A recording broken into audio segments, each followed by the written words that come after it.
there's Craig. Again. Are we anything more to Craig right now, or is he just good for the time being? I think we need to give him a little breather before we work on him more. I have more to add to the story, though, about his brother Tre'vor. All right. So last night we were missing a player, so we did a one shot, and I decided, fuck it, I'm gonna play Tre'vor. I didn't want to play Craig because, well, we aren't finished with Craig, but Tre'vor, he is a full orc barbarian who is proficient in the drums, and that's more or less what we knew about him. Apparently, he is also a wild soul barbarian. Okay. Because I had an opportunity to play the class last night, and I wanted to test it out. Wild soul it's good. I mean, it's a barbarian, so of course it's going to be pretty good.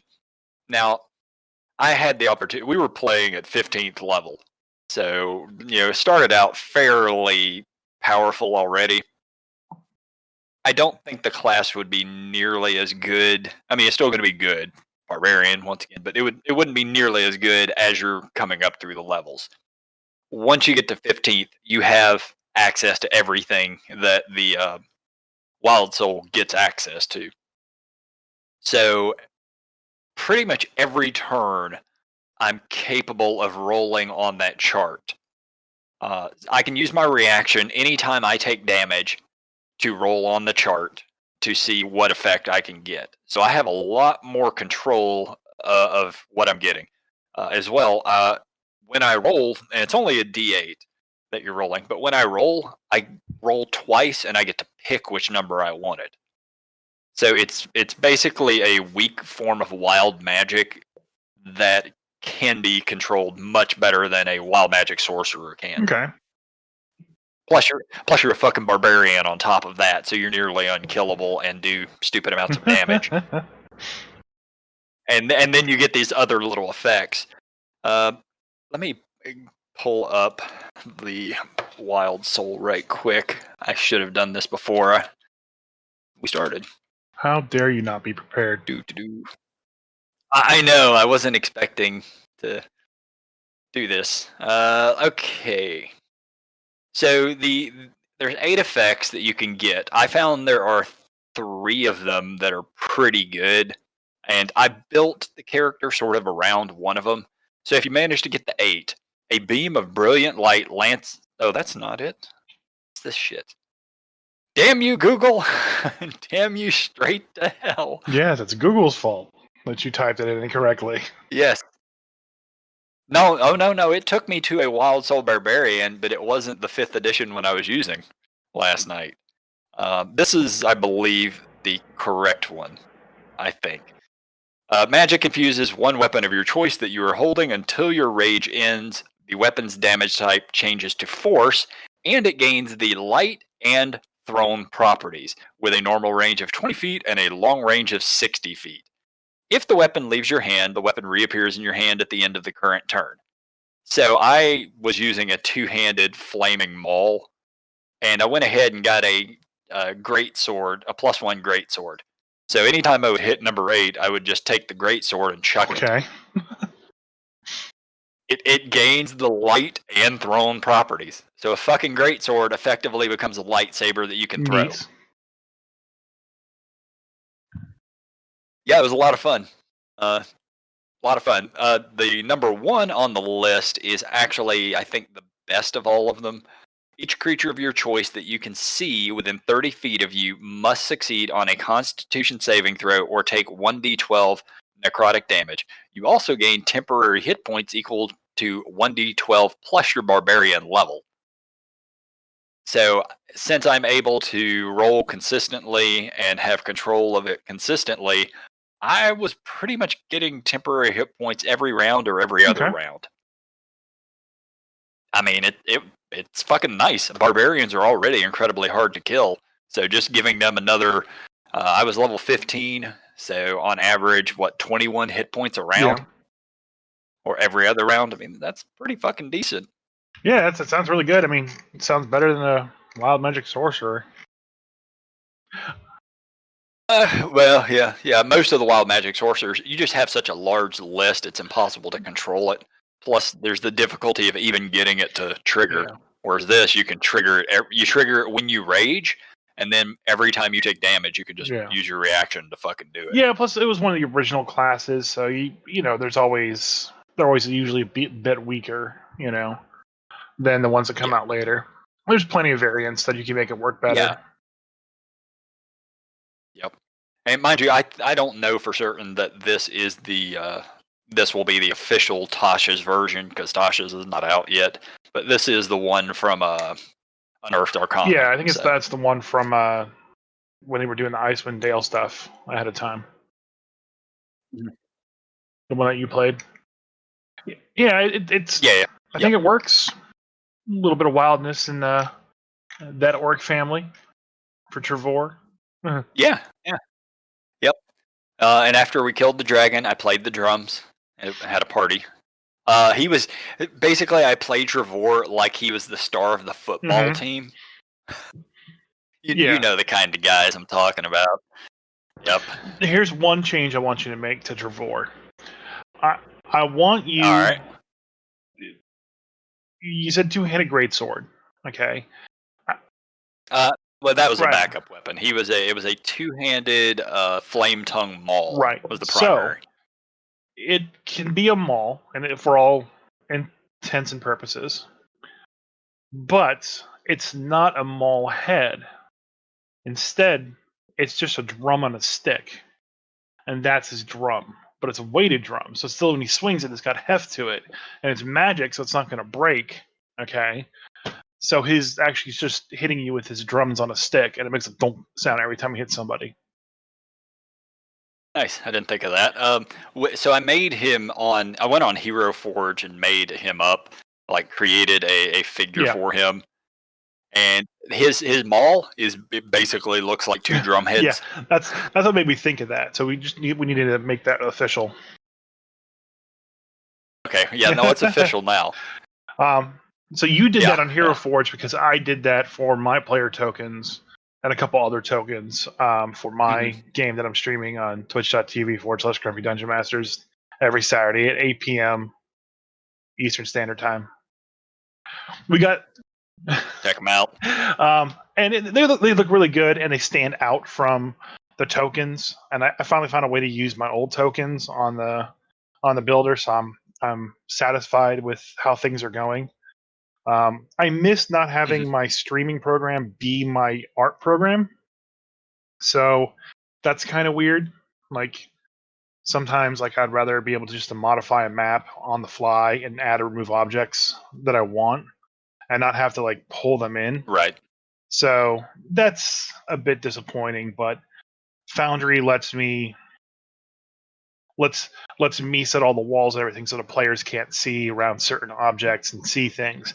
And without giving any spoilers or anything away, that was critical in how the players interacted with what they went through. And there were a couple rooms and a couple areas that they just walked right by because the walls were just kind of blocking their vision on things. So which is honestly that's really and truly what you want. So I really enjoy Foundry. It's difficult to do that. It's difficult to get that if people aren't.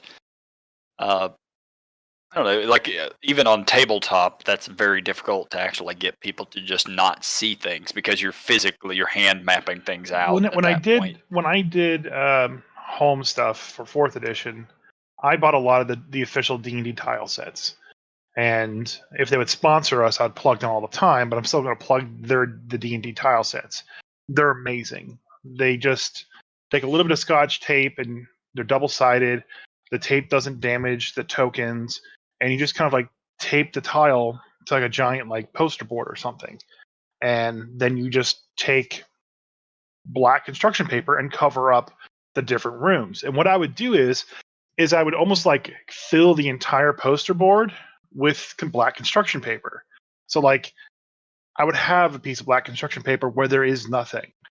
to kind of like throw the players off on thinking that maybe there was something over there or maybe there wasn't, you know. And that worked out really well, especially the first time when I did it. And the player who shall not be named goes, "Well, we didn't uncover this one over here." Metagaming jerk. Yeah, of course you did it. You know what was under there? Nothing. There was literally nothing under there. You were just pointing it out because you were metagaming. How dare you, sir? Yep. How dare you? Good day, sir. But what kind of disappointed me too is that I had spent a lot of time setting up the light in the area that they were in too. So if they had gone down the place they missed, it had a really cool little light show going on. And they just totally just didn't go there. But so you can watch our stream at twitch.tv/Grumpy Dungeon Masters every Saturday at 8 p.m. Eastern Standard Time. And then actually just watch the replay and see them just walk right by all the cool stuff. Yep. Yeah, I mean, that is a nice thing that I like about Twitch, because we're running games at the same time. So I can't really follow your game, but I can go back and watch it, which is nice. Thanks Twitch. We're at 34 followers as of today. So we need nearly 16 more. We can become a Twitch affiliate. And with Twitch affiliate comes Rogue Energy Drink sponsorships. Yeah. Oh, really? Have you ever drank those? A friend of mine started streaming, and he streamed a couple of our Adventure League games on his Twitch account, and he does a bunch of GTA and stuff like that. And he got fairly popular pretty quickly, especially for a very basic stream. And he's pretty good. He has like 100 followers or so, but he got a sponsorship, so I don't see why we wouldn't. Nice. Yeah, and I don't think it'll take that long to get there. I mean, we know people who, myself included, who have almost no followers. So the fact is, the Grumpy Dungeon Master one is you only streamed twice, and you've already got 30 some odd people following. Yeah, we definitely need to get you streaming on the channel. I know you have your own separate Twitch, so we got to work out the details for that, whether you stream and we host. But we'll figure it out. I'll probably be playing a game here soon. I just downloaded Outer Worlds, which isn't D&D related, but it's definitely an RPG. It's an RPG. Like I said, I have played through Outer Worlds, and for anybody who enjoyed the Fallout series, it's space Fallout. Like that's the simplest way to explain it. The game was fantastic. It was a lot of fun to play. It was a game. It's short enough that you could play it multiple times, and there are different ways to do things. So not every you're still going to play through the main storyline, but not every situation or scenario is going to play out exactly the same way. I definitely want to play through that. I may do it on the stream. You got Baldur's Gate, and you were streamed one or two of those, and you're making some videos about it. But then you picked up a different game. Which one was that again? It's Solastra. Solasta. Crown of the Magister. And honestly, I like it better than the Baldur's Gate game. Well, it's a complete game versus the Baldur's Gate game. No. It's in beta also. Okay. Yeah, it's only got about 10 hours worth of stuff. The primary difference is this is what pisses me off. Mind you, I really enjoy Baldur's Gate 3. Do not get me wrong. The game is still it's fun. It's fantastic. I've really really enjoyed it, and I'm still playing it.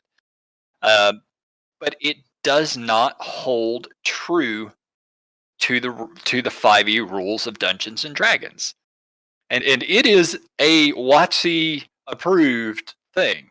Like it's running Forgotten Realms setting, it's Forgotten Realms storyline, and yet it doesn't actually hold true to the rules of D&D 5e. Like just as an example, Firebolt in tabletop D&D does how much damage? 1d10. And in the game, it does 1d6, and it catches the ground on fire. I have no idea why they opted to change that. It makes no sense to me, but they did. The ice cantrip, same thing. It deals 1d8 damage, but it frosts the ground, which is not something it does in actual tabletop. Whereas in Solastra, Crown of the Magister, it deals a d10 of damage like it's supposed to. Doesn't set things on fire unless it specifically allows it within the game. Uh, like everything just sticks to the rules in Solastra, and that's really and truly what I want in a Dungeons and Dragons game. I don't want to have to look things up. I want to know exactly what they do just because I already know what they do. But there's something to be said though for like changing things up just a little bit to appeal to a greater audience. Like, is Solastra slower than Baldur's Gate? The only real difference, Solastra, it's a lower budget, so it's not graphically nearly as pretty. Not even close. There's certain other things that I really like about it, though, is the fact that I can build my entire team, which is something that I know I've harped to you about that before. Where like the old Baldur's Gate game, I disliked the fact that I more or less had to use the characters they gave me. And in Solastra, I can make my team of 4 people. From scratch. I'm going to get whatever classes, whatever race combinations I want. I can actually roll for my stats if I want, which I love. Whereas Baldur's Gate, you're getting the characters they give you, Shadowheart and Gale and all of these named. They're NPCs, despite the fact that you are controlling them. Okay. Well, and that. Go ahead. I was just going to say, despite the fact that Solastra lets you choose all of your characters and build them from scratch, you are also in the character creation process determining their personality. One of the things that you'll do when you choose their background and their alignment is you will pick 2 personality perks, and that is how they will react in all situations. Like one of the characters, I picked Cynical as one of his things, so he's consistently snarky and acts that way. But one of the other ones got Kindness, so they're always going to try to help people, and in their conversations, that comes out. Okay. So overall, both RPGs pretty good, though? Oh, yeah. I love both of them, and once the games are fully released, I'll come back and play through the entireties of them again. Right now, each one of them has maybe 10 or 12 hours worth of playtime. Yeah, I like both of them. They're both a lot of fun. Cool.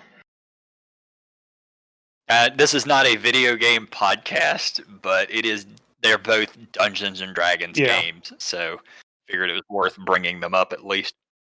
Yep. I mean, there's something to be said too. Like if you like a certain, type of genre or type of game, to know like what's out there that's really good. Like, so like we like Dungeons and Dragons 5th edition, but there's other systems out there that people play and enjoy. It's not just Dungeons and Dragons. I'm not even talking about like just Pathfinder. Mm-hmm. Like, my wife is watching a group of people play a game with the Zweihander system, which is Zweihander. I've at least seen the book or heard of it. I don't know anything about the system. And then there's the Monster of the Week system that Kevin Hardy talked to us about a while ago, which sounds great. So like, I kind of like envision a system where like as a DM, I'm not having to make any dice rolls, and it's all on the player. Like that just sounds amazing. Mm-hmm. Not to spoil anything, but just there happened to be something that occurred in last week's Rhyme of the Frostmaiden session where I was just almost mediating the situation between everybody. I didn't have to make a single roll for like the last hour of the stream, and it was great. It was just me going, "Yep, you can do this. Yeah, you can do that. Yes, you can do that." No, that wasn't making any rolls. It was perfect. I didn't have to make any decisions. I didn't have to set any DCs. It was great. That's really what you want. That's your players role playing. That's them taking charge and doing stuff. I have to say, and I have seen an absolute just 180 from all of my players since I started running Rime of Frostmaiden. And it might be because it's a module, like it's a campaign that I'm not having to wing, I'm not having to create. It's already there. And we sat and we had a session 0 for a few hours, so everybody got on the same page. But immediately, every one of them is on that same page. And I'm not having any difficulties or any problems with any of my problem players. I say that in quotations. Like everybody's just working well together, and the story has been flowing very smoothly, Nice. which is that's new to me. Yeah, I usually have some struggles with some players. So. that actually kind of leads into what I wanted to talk about today, which is being a DM and having to wing a situation. So, Oh man, I totally had to do that with Rime of the Frost Maiden, but I can't talk about it too much. in general, no matter what happens, the players will go off book. And if you are, if you're scared of that as a DM, I have to say, just let it happen a few times. It will take a little bit of time to become adjusted to it, but you'll allow the players to actually really lean into the characters that they're playing, and you'll end up with a far better game. Now it's scary because they can literally just start doing anything and everything, and there's a funny story that you can read on Reddit about a guy who had to wing a session, and I think his group was sent to the past. And when he was describing what was happening in the past, he described this huge mountain outside of town. And the whole session kind of went by. They went back to present, and the session ended. And then one of the players spoke up and said, "Man, I can't wait to hear what happened to that mountain." So the DM messed up and put a giant mountain next to the town in the past, but in the present, Right. yeah. Which is not there. And So now he has to basically come up with this idea, like what happened to the mountain. And I'm not sure what the end result was, but I'm pretty sure he took a poll out on Reddit and let just the community decide like how it got destroyed. What happened to the mountain? Well, the mountain was just a ranger terrace. Actually, if I think about it, I think that was kind of the answer. I think the winning solution was the mountain literally grows legs and walks away. Yeah, it was just a kaiju that was taking a nap. It had been asleep for like 2,000 years, but nobody knew that. I mean, that created a very epic moment for him and the players, and improv is a very important skill for a dungeon master. And improv, I think, is a skill that very few people are actually born with. I think it's something that you have to train. It's a muscle you can train. Have to do that. Yep. Robert Williams, Jim Carrey, all the guys in Whose Line, improv just comes naturally to them, but they're the one in a million. So even then, every one of them is trained in it. Well, like there are except for Robin Williams, everyone else is classically trained in it as well. Well, he might not have been, but I'm sure most of those others that you've named are. Well, he did take some training, but it was a special powder that gave him the powers. Yeah, well, that's the stand-up comedian juice. I mean, so all of the great comedians from the '80s were on that. So at the end of the day, improv is definitely a skill that you need. And in my session, I was following the book, and the book just had all the right beats. I had to kind of make up a couple things along the way, but for all intents and purposes, I was able to get from my tentpole ideas one after the other in proper succession. So for me on the Icewind Dale, where I had to wing the situation, I'm not going to give any spoilers, but the one you were running this past weekend, my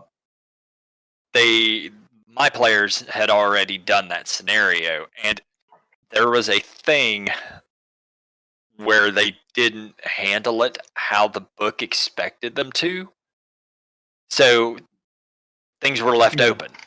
And I thought they were just going to leave it alone. They got back to town, got paid, and I thought they were done with this whole scenario. And then one of them the next day decided to go back and look in on it. So at that point, I'm like, oh, crap. The book doesn't cover this. So at that point, I had to wing things. And they spent another half hour to 45 minutes of game time trying to track this scenario, down. And I didn't, you never just want to shut your players down. So I let them roll with it. And as they were picking up clues and so forth, I just kept leading them along until they finally sort of hit a dead end on it. So I did leave the scenario open where if I want to come back and deal with it later on, I still have that option. I could even use it as a plot hook to get them into other locations. And it's not something game breaking. It won't really affect the Icewind Dale campaign whatsoever, but it's a hook that I can now use if I really need to. Yeah, and I think that's a lot of what Icewind Dale is. This book, this campaign, this book specifically is trying to set up. There are a lot of horror in the grand cosmic sense of horror, not your traditional gothic horror or your traditional slasher horror. They still have bits of that in there, but the main horror theme here is man versus man. That is the theme of Frostmaiden, and man versus wild, because you are out there with blizzards and polar bears and everything else. It's more the what if you leave the towns, then it becomes man versus nature, man versus cosmic horror, that level of thing.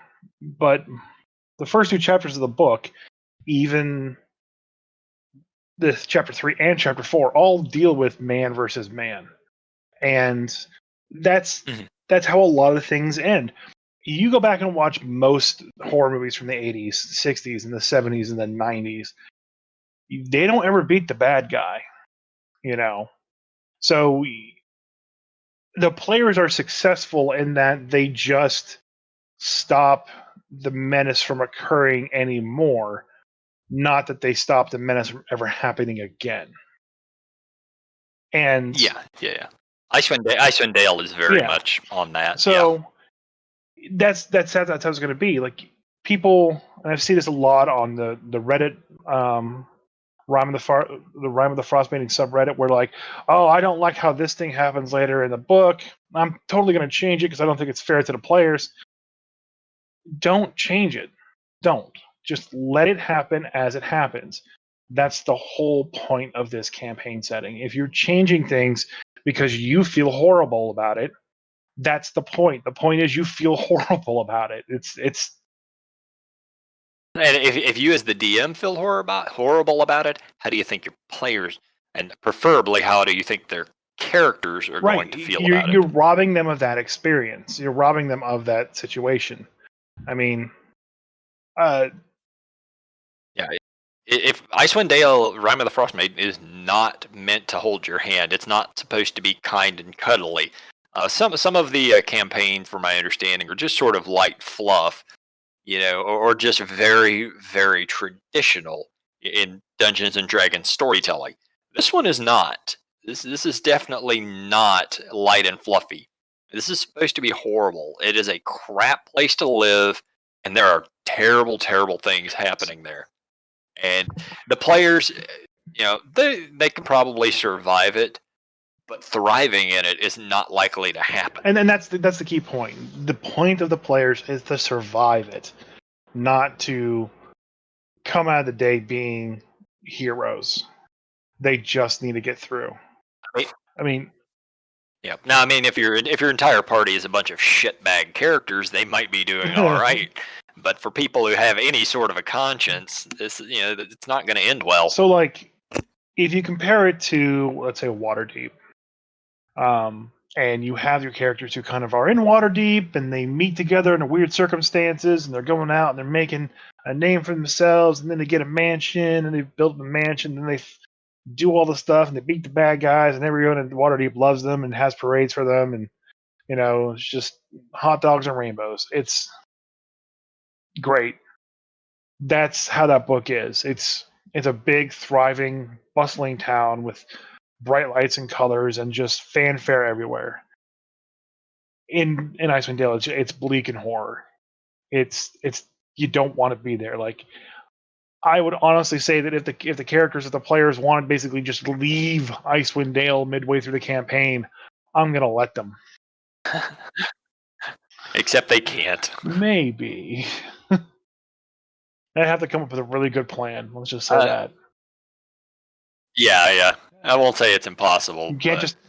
No, it wouldn't be Can't easy. just take 10 Trail down, but maybe you could skirt around the glacier or something. I don't know. So. Yep.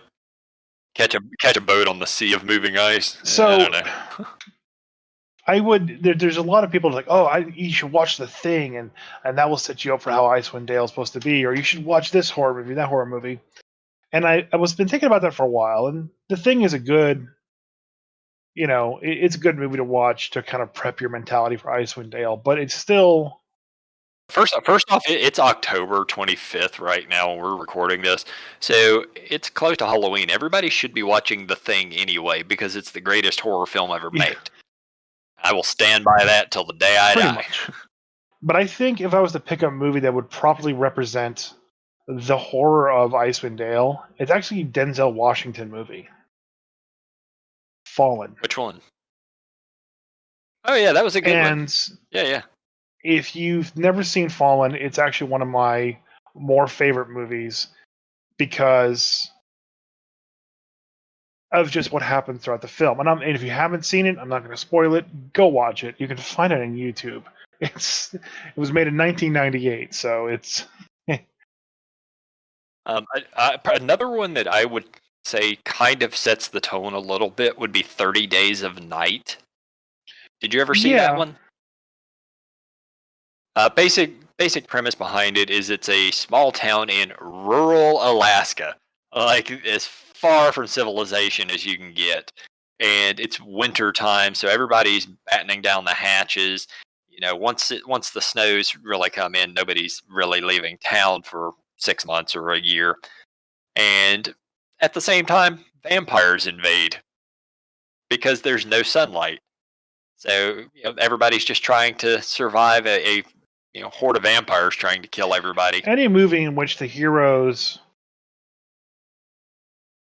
don't live at the end, but the evil of the movie has been sedated, is a type of horror film that is sufficient to watch. So like even like End of Days or Last of Days, whatever that Schwarzenegger movie was, End of Days. That's the scenario you're shooting for. # spoiler. Despite the fact that the movie's like 20 I'm not years spoil old. Fallen because I wouldn't. That's why I didn't say anything, because that one there's a lot. Yeah, for people, it was not a super well-known movie, so there probably are people who have not seen it. It's really worth watching. It's a modern day thriller crime drama, so I mean it doesn't have anything about snow in it, but it's just what happens in the film is the horror idea you want to get across. And so I kind of, if there's anyone that's a DM that's reading this and has read the book, don't be afraid to let what happens later on in the book happen. It needs to happen. Don't sugarcoat it. Don't give them a chance. Play it by the book. There's a reason. And if you're worried that, oh my God, this and that, like I was originally, like this is permanent, blah blah blah, this is horrifying. No, it's not. Go read all the R.A. Salvatore novels and you'll understand why. But I can't really clarify. I don't know how many people are. I don't know how many people are going to do that. I mean, we're not even allowed to talk about Drizzt Stewart on here. Shifting gears, not a funny comedy. I was role playing as one of the NPCs in Frostmaiden, and I was like, "Oh, you need to go out and do this and do that." And they had mentioned about like, yeah, we should go kill Ariel. And I was like, you really think you can kill Ariel? And then I perked up as the NPC. He's like, listen, you ain't that drow fella that walks around up here every once in a while. You ain't gonna be able to kill her. And Shelly just, my wife just like perked up immediately on the stream. Was like, ooh, I got that reference. So awesome. Yeah, it's kind of fun for me watching you run this game because it's just so different. Because, well, first off, it's the first time I've ever seen anybody run the same game I'm running, because I've never run an actual campaign. I've only run self-created campaigns. So I am actually able to watch this and get another look at how things are being done, whereas normally I don't have that ability. Yeah, because we've run a couple of the same scenarios already, and you do things differently than I do. So it's, for me, this is really interesting to watch. For any other dungeon masters out there who are doing this, running a campaign, I'm just curious how they view it if they've seen other people running these campaigns. Like I know you have watched some other DMs on Twitch already running Rime of the Frost Maiden, so you might be picking up tips and tricks from them, and I might end up picking up tips and tricks Well, from I you. actually haven't. I actually haven't looked any. Oh, okay. Well, I know you said you had seen some other streams, but I guess you just saw them on there and didn't watch them. I actually stopped. So when I first got into dungeon mastering, I was listening to the Acquisitions Incorporated podcast with Chris Perkins and the Penny Arcade team and the PvP. Yeah, the comedy, the fucking comedy game. And I mean, that's I found what it out is. that I very much developed my initial DM style based on Chris Perkins. Just the way he handles things, how he flows things, how he describes things. And I could tell that I was very much falling into just being a copy of him. And which is great, because if you're going to copy somebody, fucking copy the guy who's literally hired. I mean, yeah, there's worse things. Yeah, there's worse. There's certainly worse people to copy. And I've maintained a lot of his style from then on, and that was 20 years ago, 15 years ago, whatever. And I kind of make it a point not to watch other people do things, which is kind of weird to say, especially since I'm trying to get people to watch my stream and watch me do it. But like, I've never seen a single episode of Critical Role, so I don't know how Matt Mercer DMs. I know he's a good DM. But I don't want to like steal what they do. I want to develop my own voice, and that was just it was very important for me to be able to do that, to develop my own voice, develop my own style, and become comfortable with it. I think I've reached a point where I'm very happy with how I DM, and I'm teaching others how to DM. So I think I could probably now go back and watch people play Dungeons and Dragons and probably thoroughly enjoy it. But I still just haven't had a chance to. Yeah, I mean, the whole Critical Role thing, I was only able to really get into it because of the job that I had at the time. It was mind-numbing computer work where I could just sit there and have things going in the back. So all day long, I'm sitting there at the computer 9 hours a day just listening to episodes of Critical Role and things like that. Right now, ever since I've left that job, I haven't seen a single episode of Critical Role. Not that I don't enjoy the show, but I don't have 3 hours to sit and watch it. And that's what I tried to find a balance of with our stream, is that I want to bring my style of having visually appealing miniature combat, as well as having very good descriptive scenarios that you can just sit back and kind of theater of the mind at the same time. So I think I'm getting that balance. I'm always open to critique. So if you do get a chance to watch our stream, or you can go to our YouTube or go to our Twitch channel and watch the streams,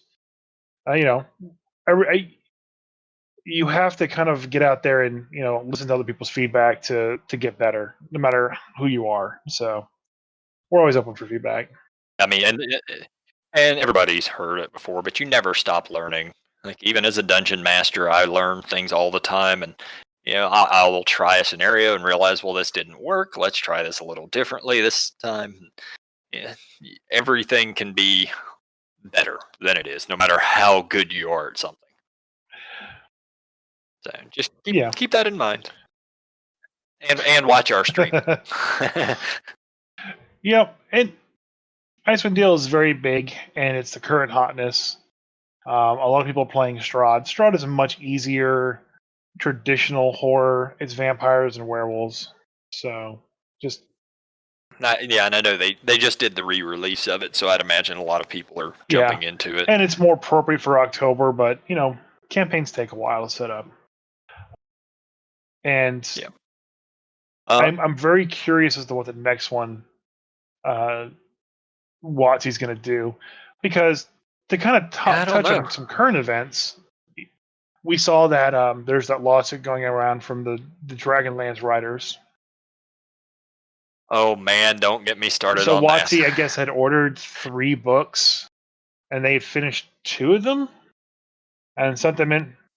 They were pretty much done with it. I don't know if the entire series was done, but definitely the vast majority of it was done, and they were ready to go to final edit. And then WotC just backed out for reasons. I don't even think I think there's a lot of hearsay for the reasons, but when you read the lawsuit, it's just kind of like breach of contract and a lot of legalese. But what happened behind the scenes really isn't that clear. Which the thought was, I guess, that people thought that they were going to come out with another Dragonlance setting for a while, and a lot of people also think Spelljammer is going to come back. And I've never touched a single ounce of Spelljammer. I've never touched a single ounce of Dragonlance. So it would be nice to see those, but I don't know if it's actually going to come around though. Well, Dragonlance almost certainly at this point is not. That's probably the death knell for it. Sadly, because Dragonlance was honestly, Dark Sun I think is the best campaign setting they've ever released, but right behind that I feel it was Dragonlance. Not necessarily the novels were the greatest, because some of the early novels are, they're kind of trite and cheesy, but the setting was fantastic. And I'm really, really sad that it's probably gone forever at this point. Now, Spelljammer, I never got to play it. I'm at least vaguely familiar with it, just from having played through 2nd edition when it was around. And I personally, I don't care if it ever comes back or not. I don't know anyone who ever really played it, so it doesn't matter to me. Dark Sun. Fucking bring back Dark Sun, gosh darn it. There's a reason they're not bringing back Dark Sun. I don't remember what it is. Again, it's just rumor. It's a shitty reason, whatever it is. Bring it back. Well, I think, like I said, that it's all just hearsay on and of the internet, So it was more like this. They think it's just not worth it. Like there's not enough people who like it. Like the people who like it love it, but when it comes to how do we market and get people to play this, versus the time it'll take all of our writers and creators to create a setting. Shit, just allow people to fucking do their own works on the DM's Guild. Well, that's all you need. They do. I mean, put a little marketing money behind it, and you don't have to go full bore like you've done with Forgotten Realms. But maybe do it like Eberron. Get a little money back there behind it. I think they're definitely focusing much more heavily into the Magic the Gathering arena at this point, which I personally think is a bad move. Well, there has always been conflict between Magic the Gathering players and D&D players. So trying to pull the Magic the Gathering setting as the next big thing in Dungeons and Dragons just seems like a failing move to me. Yeah. Well, the problem is though is that Theros, that campaign book that came out, was a bestseller. People loved it. People made so much extra work for it. They just really enjoyed Did you buy it? I didn't. See, I know 0 people who've purchased that book. Well, I got it on D&D Beyond. Well, okay, so you have bought Yeah, it I then, have bought it technically. All right. technically, I guess. But there's a lot of people that I see online that are playing through Theros campaigns right now. And there's a lot of extra product for like, hey, here's my Theros, extra stuff that I've published on DM's Guild, and it's fairly popular. It's not as it's more popular, I think, or as popular as any other campaign setting. I can't see the numbers or anything like that, but I mean, all of this is hearsay. We're just speculating on stuff because, well, we don't work there. We have no fucking clue. uh, yeah, I just feel that Dark Sun would be a sure thing. Maybe I'm just wrong, but all of the people my age, which honestly I think the D&D crowd's kind of aging. A lot of us are, and we all grew up through that. Like Dark Sun was a thing of ours. It never, they released the setting in 2nd edition. They did a few novels, and people loved it. And you kind of it's weird because like a lot of the 2nd edition stuff was retooled in a couple of the campaign stuff that came out recently. Like Ghost of Saltmarsh is just a rehash of stuff that happened in 2nd edition.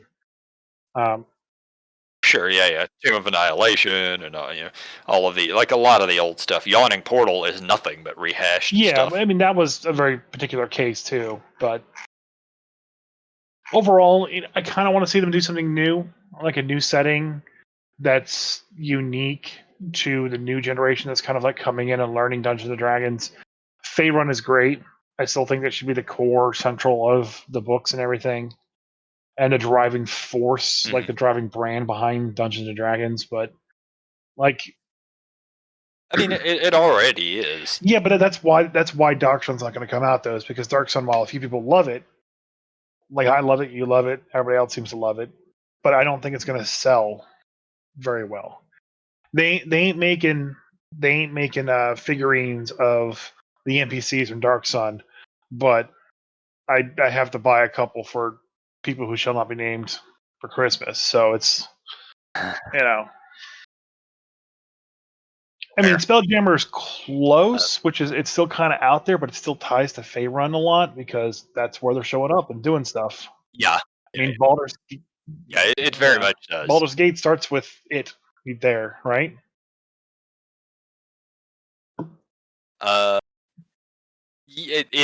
Yes, it does. I don't. Yeah, that's not it. It's not even really a spoiler. Everybody's seen the trailers. So I mean, they're gonna focus on that style of thing, and they can sell the license to other people to make other 5e books, which I'm surprised they're not doing. Because the OGL is cool and all, but it's not having access to the wide variety of content. Like doing more things like creating Wildmount and campaign setting for that is great. Like that needs to happen more. Like who has the current distribution for Star Wars? It's Fantasy Flight just lost it, so somebody else has to have it. It better be WotC. They can make Star Wars 5th edition. Here's a hint: it's already out there. They could, and they could just copy paste all the work that's been done, push it through their little filter of okay, this is how we balance everything, and then just they're done with it. People. So before we get to people are out there making the stuff already, and that's what the DM's Guild is for. That's where people can go and get all the homebrew content in the world. And there is the Guild Adept program, which hires the best of the best in there and let them make official content that's still kind of homebrewy. But just maybe they're just overwhelmed with the amount of good, talented people out there. Probably. They opened up access to everybody when they did the DM's Guild thing. So yeah, and it's been out for, I don't know, 5 years now at this point, 6 years, a pretty good while. So there's been a lot of time for people to get really good at crafting this stuff. Yep. So before we get too far gone on this podcast. You mentioned the Star Wars game, and it is not pure Dungeons and Dragons. There's a lot of other stuff in there. What level are we now? 7? I don't know. Or 8? We're like level 7, I think, 6 or 7. And I have so many feats, abilities, and skills that I cannot remember them all. And it got me to think. I got to thinking about this last night when we were doing the one shot because we were 15th level characters, and I was playing a barbarian, which is pretty straightforward. You rage, you reckless, you swing. So starting people at higher levels, or not even necessarily starting them, but just having access to characters that you're not familiar with, and this sort of comes back to being typecast. We had one of our players. He's new to playing spellcasters. He's always just played fighter types. He did play a warlock for a while, but warlocks are you cast Eldritch Blast a lot.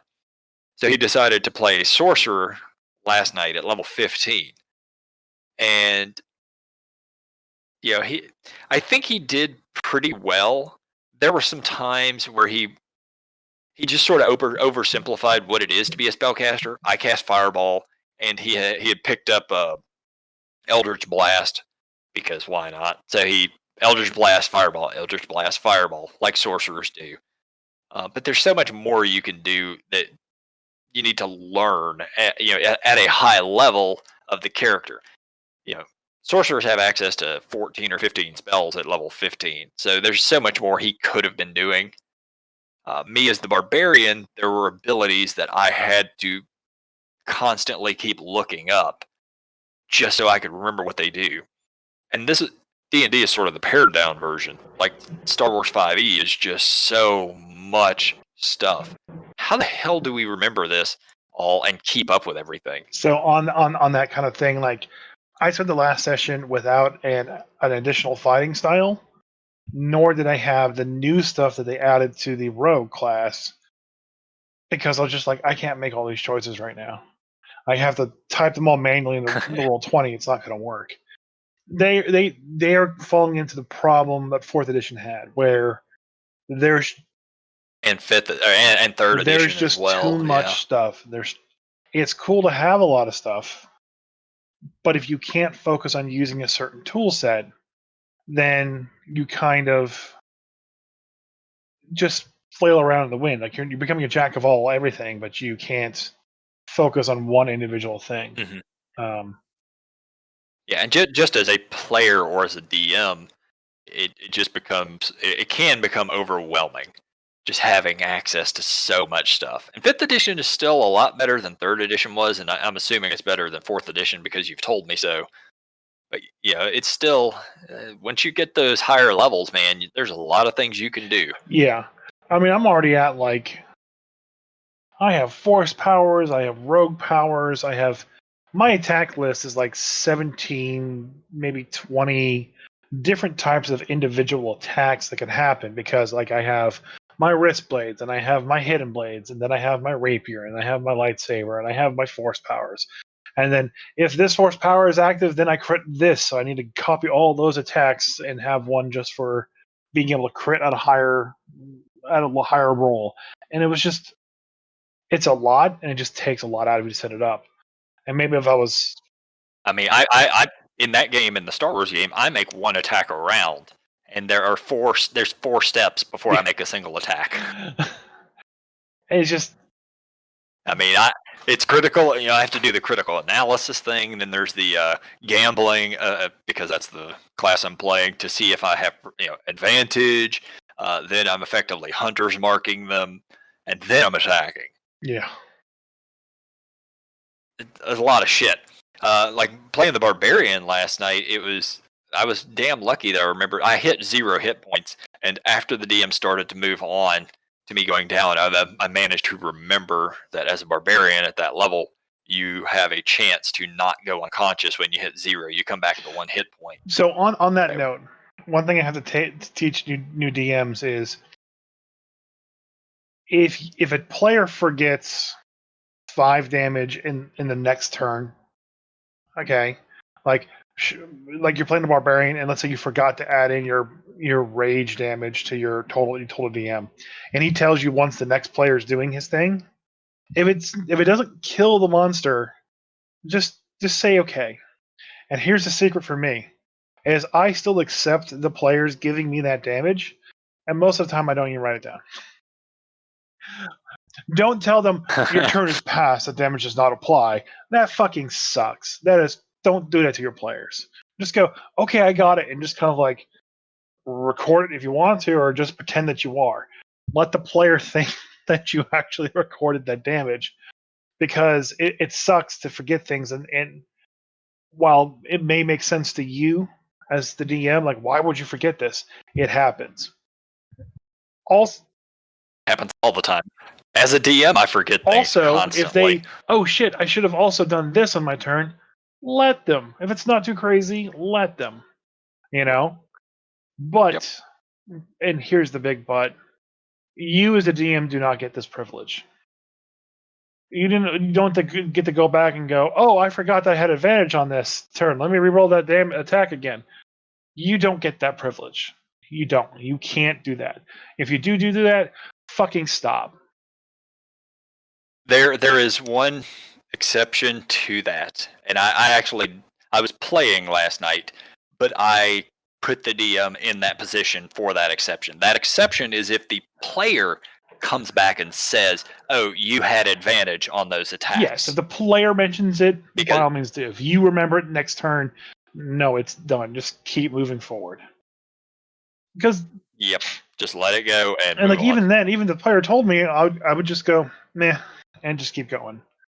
I mean, that's your call at that point, whether you want to accept it or not. But the player, if they specifically bring it to you, they're offering it up.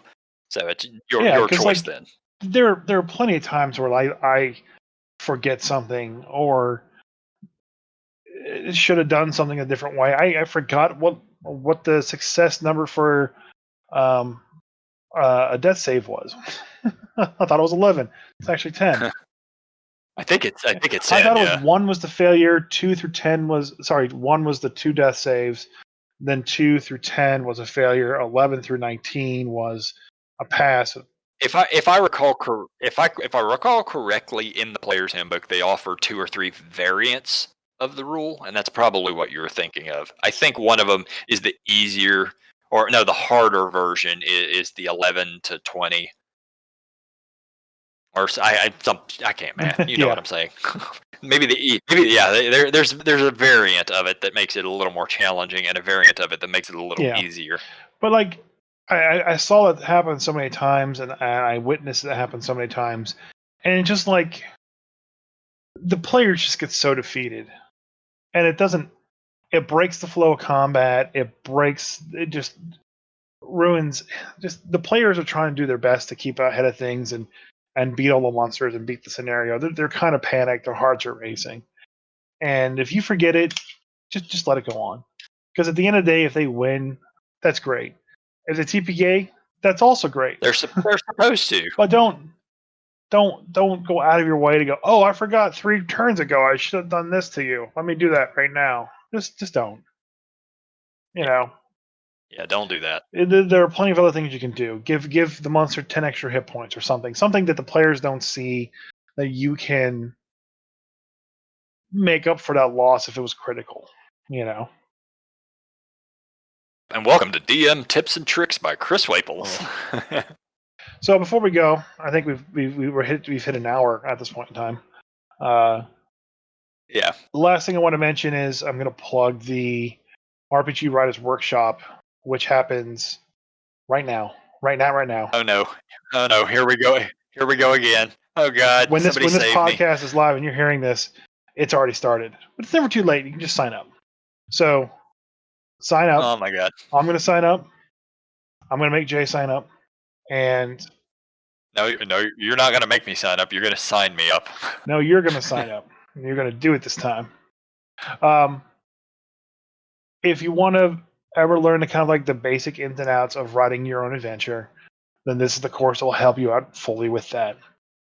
So for the month of November, I'll be going through it again, and I will probably take some time each podcast to kind of talk about each of the lessons that we go through and just kind of give the idea of just kind of the overview of what happens in the RPG Writer Workshop, because it is a really great course, and like 160 people wrote adventures, and got them all published in July of last year. So it's worth it. If you want to learn the ins and outs, this is the course you should take to get that done. They have a lot of other courses as well too, and it's helpful. It really is. I talk a lot of shit about it, but no, I mean you're not wrong.